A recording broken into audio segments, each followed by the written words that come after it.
Well, Leirion, I just have to tell you that I have admired you for such a long time.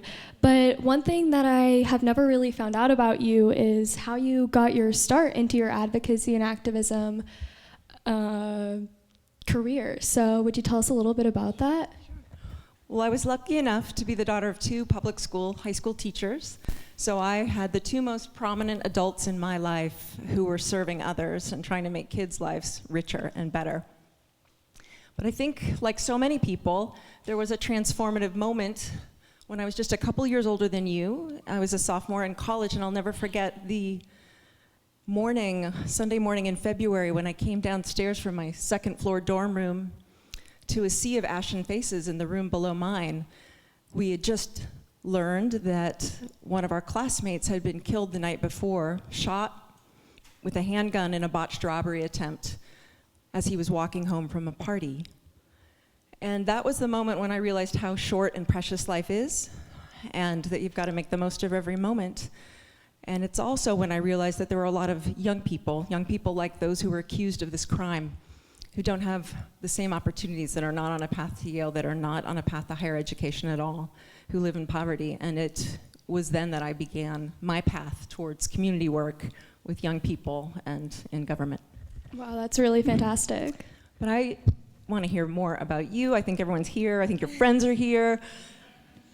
We'd like to know how you galvanized our community at the March for Our Lives, and what inspired you. Well, for me, I think it all started in 2016, the summer of 2016, when the Pulse shooting happened.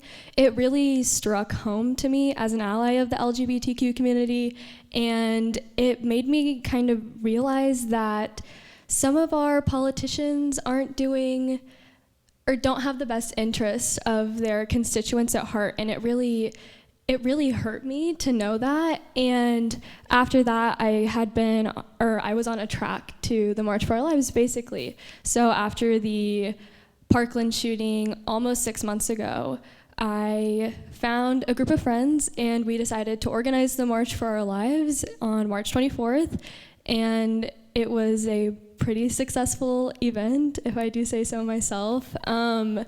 But that's how I got my start into advocacy, and I hope to continue it further after that. Yeah.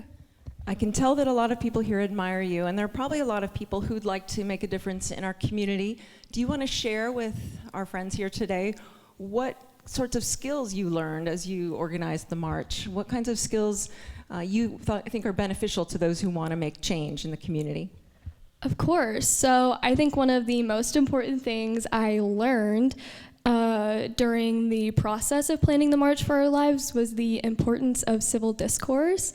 There was an interactive activity earlier today where you might have learned a little bit more about that, but in case you missed it, civil discourse is a way to talk to people so they listen to you. So instead of sharing my beliefs about what I think about gun control and gun reform and yelling it at them, I would instead have a conversation. I would sit down, very similar to what we're doing now, and I would just talk to them. And then after I was done talking to them, I would listen to their ideas, and I would understand where they were coming from.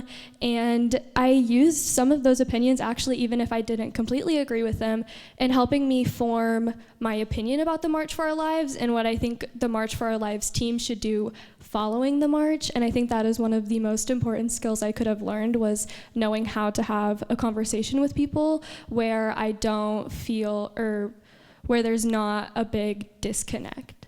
What about you? You have just a couple more years of experience than me. Just a couple. Just a couple, like two. Just like two. Just a few. Yeah. Have you learned any other skills? Well, I would echo what you've touched upon. What the City Council does is hold public hearings, and that word hearing is so important. It's about listening. And I've paid close attention to someone who's very skilled in that realm on the council, Councilman Carl Eskridge. He's a minister and a mediator professionally, and it's really wonderful to watch him at work. He typically listens, he really shows that he's listening with his body before he ever speaks a word. He acknowledges what people have said, shows them with his own understanding of what they've communicated that he has listened, and then he offers up another perspective very respectfully. and explains where he's coming from. And that kind of active listening and sharing is something that I think we all could stand to do more of in our public discourse. It's the only way we ever make progress is if we actually know where other people are coming from. Of course, yeah. It really furthers the conversation more to have more than just one perspective. What do you wish you had known, Isabel, before you took on this big role leading the March for Our Lives?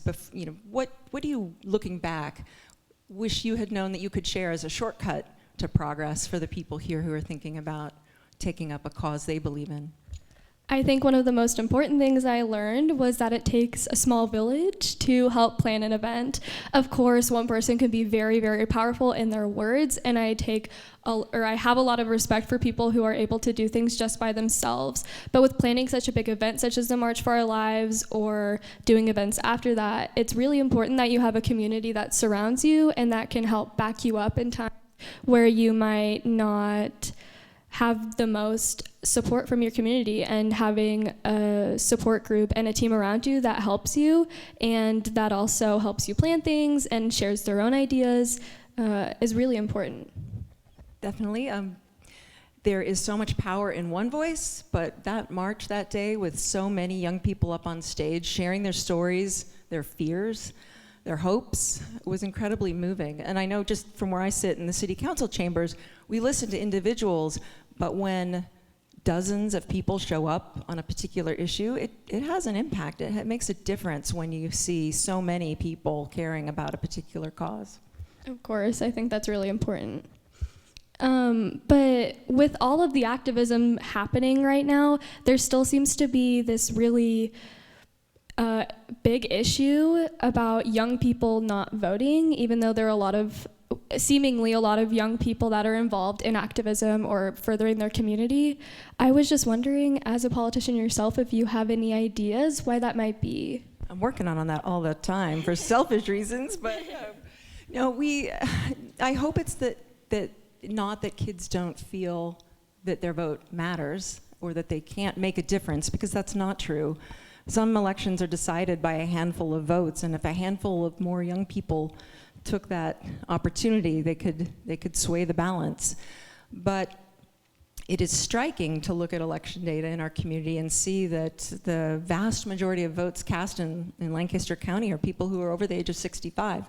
And they're, really when you don't vote, you're letting other people vote for you. So, it really would encourage young people to exercise that right to have their voice heard at the ballot box. But even if you can't vote, and I'm guessing, are you even old enough yet, Isabel? Nope. Look what you can do. Look at what you can do without even the power to vote. Getting organized and finding other like-minded folks and talking with people who aren't can really make a difference. So I'm impressed that you found a way to get active and make your voice heard.